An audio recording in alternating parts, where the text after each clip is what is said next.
સમુદ્રમાંથી અનેક દેવો અને દૈત્યો, એમની વચ્ચે નિરંતર સંઘર્ષ ચાલ્યા કરે. ક્યારેક દેવતાઓ જીતે, ક્યારેક દૈત્યો જીતે. તો નિરંતર ચાલતા સંઘર્ષનો કાયમી ઉકેલ લાવવા માટે સમુદ્ર મંથનનું આયોજન થયું. અજીત ભગવાનની સૂચના હેઠળ દેવો અને દૈત્યો સમુદ્ર મંથન કરે. અને કથા છે, રત્નો પ્રગટ થયા, ચંદ્રમા પ્રગટ થયા, લક્ષ્મીજી પ્રગટ થયા. બધું સમુદ્ર મંથન માંથી પ્રગટ થયું છે. લક્ષ્મીજી વિષ્ણુજીને વરે છે, ઐરાવત હાથી ઇન્દ્ર લઈ જાય. આ બધું અલગ અલગ રત્નો નીકળે છે અને બધા અલગ અલગ દેવતાઓ લે છે. અને પછી અમૃત પ્રાપ્તિ માટે મંથન ચાલુ રહે છે. અમૃત ન નીકળતા એ સમુદ્ર મંથન માંથી વિષ પ્રગટે છે અને પાછળ જતા અમૃત પ્રગટે છે. પાછળ જતા એ બધાય દેવતાઓ અમૃત પાન કરીને અમર થાય છે. પણ દેવતાઓના સમૂહમાંથી એક દેવતા આગળ આવી અને એ વિષનું પાન કરે છે. તો ઓલા અમૃત પાન કરવા વાળા દેવતા અમર થાય, પણ વિષ પાન કરનારા દેવ દેવ મટી અને મહાદેવ થઈ જાય. ઈ દેવ મટી મહાદેવ થઈ જાય, નીલકંઠ હો જાતે हैं મહાદેવ. સુંદર મજાની સમુદ્ર મંથનની લીલા છે. 9મા સ્કંદમાં સૂર્યવંશી રાજાઓનું ચરિત્ર છે અને પછી ચંદ્રવંશી રાજાઓનું ચરિત્રનો ઉપક્રમ છે. આમ તમે જોવા જાવ ને તો વિષ્ણુ પુરાણના પ્રમાણ અનુસાર ભગવાન રામનો જન્મ સૂર્યવંશની 67મી પેઢીએ ભગવાન રામનો જન્મ થયો. સૂર્યવંશની 67મી પેઢીએ ભગવાન રામનો જન્મ થયો અને ચંદ્રવંશની 90મી પેઢીએ ભગવાન શ્રી કૃષ્ણનો જન્મ થયો.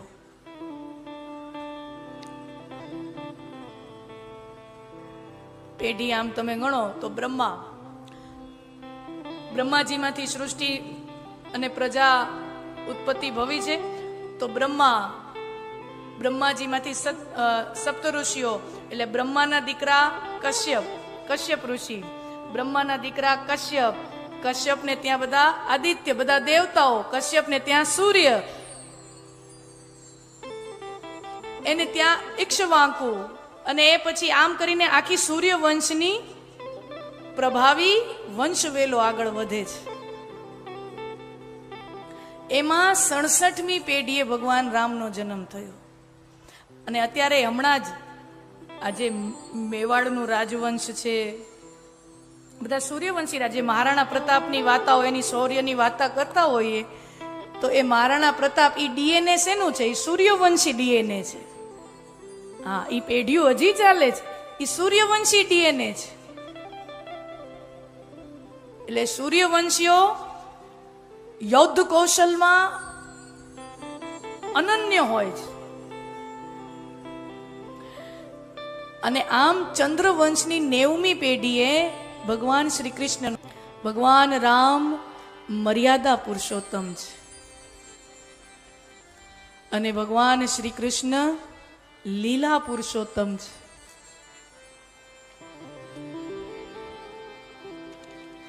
ભગવાન રામ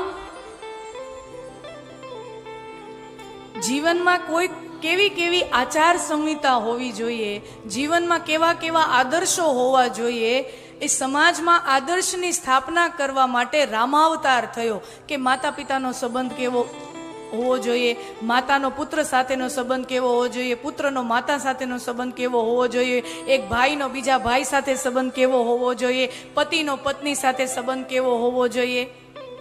અરે દુશ્મન, રાવણ જેવા દુશ્મન સાથે કેવી રીતે ખાનદાનીથી દુશ્મનાવટ કરી શકાય, દુશ્મની નિભાવવી તો કેવી ખાનદાનીથી નિભાવવી જોઈએ, કેવા આદર્શથી નિભાવવી જોઈએ, ઈ બતાવવા માટે, આદર્શ બતાવવા માટે શ્રી રામની લીલા છે.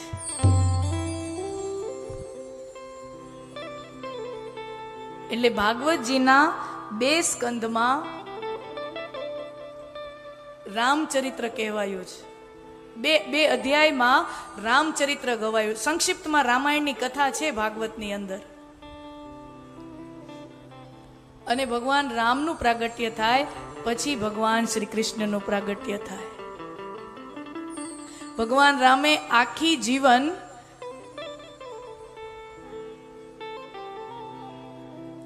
જે જૂના સમયથી નિયમો, પોતાના વંશ વેલાના જે નિયમો, જે બંધારણ, જે નીતિ, જે ધર્મ, જે નિયમ ચાલ્યો આવ્યો છે, ભગવાન રામ એના પ્રતિપાલક રહ્યા છે.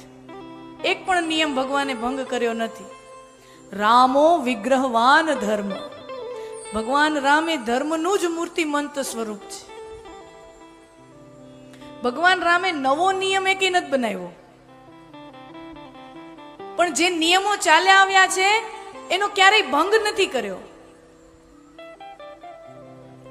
તો ભગવાન રામ, ભગવાન નારાયણ જ્યારે રામ રૂપે આવે છે ત્યારે સમાજને એ બતાવવા માંગે છે કે ધર્મને, નીતિને, આદર્શોને લઈને કેવી રીતે એક માનવ, મહામાનવ અને મહામાનવ એક ભગવાન બની શકે એ બતાવવા માટે નારાયણ રામાવતારના રૂપમાં આવે છે. અને પછી એ જ નારાયણનું તત્વ, એ જ નારાયણનો અંશ સમાજને એ આદર્શ આપવા માટે કે ઘણી વખત જો નિયમ ભંગ કરવાથી જો સમાજમાં ધર્મની રક્ષા થતી હોય, ઘણી વખત કોઈ નિયમનો ભંગ કરવાથી સમાજમાં ધર્મની રક્ષા થતી હોય, તો એ નિયમ ભંગ પણ ધર્મ જ છે. આ બતાવવા માટે શ્રી કૃષ્ણ અવતારની લીલા થઈ. ભગવાન રામ રઘુકુલ રીતિ સદા ચલી આઈ, પ્રાણ જાય પર વચન ન જાય. રઘુકુળની જે રીતિ પહેલાથી સદીઓથી ચાલી આવે છે, ઈ પ્રાણ જાય ને તોય વચન ન જવું જોઈએ. પ્રાણ જાય તોય મોઢામાંથી અસત્ય ન આવવું જોઈએ. પ્રાણ જાય તોય ધર્મ ચૂકવવો ન જોઈએ. ઈ ભગવાન રામનું આદર્શ છે. પ્રાણ જાય પર વચન ન જાય. અને ભગવાન કૃષ્ણ અશ્વત્થામા હતઃ. ભગવાન શ્રી કૃષ્ણની લીલા છે ને અનોખી છે. ઈ કોઈ ચોકઠામાં બંધાય એમ છે જ નહીં, ઈ નીતિ નિયમમાં બંધાય એવા છે જ નહીં. भगवान श्री कृष्ण नो आदर्श शू है कि जो सत्य बोलने से धर्म की रक्षा होती है तो सत्य बोलो, लेकिन कभी कभार अगर असत्य बोलने से भी धर्म की रक्षा होती है तो असत्य बोलवा में भगवान ने वांधो नहीं. असत्य बोले खरा अने बोलावडावे खरा. ई द्वारकाधीश, ई कन्हैयो. अश्वत्थामा हतः. युधिष्ठिर जेवा युधिष्ठिर पासेथी महाभारतना युद्धमां खोटું બોલાવડાવ્યું કોને? સેના માટે? ધર્મની સંસ્થાપના માટે.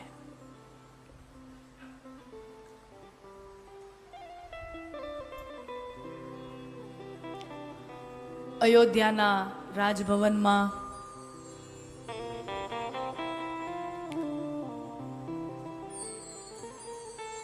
દશરથજી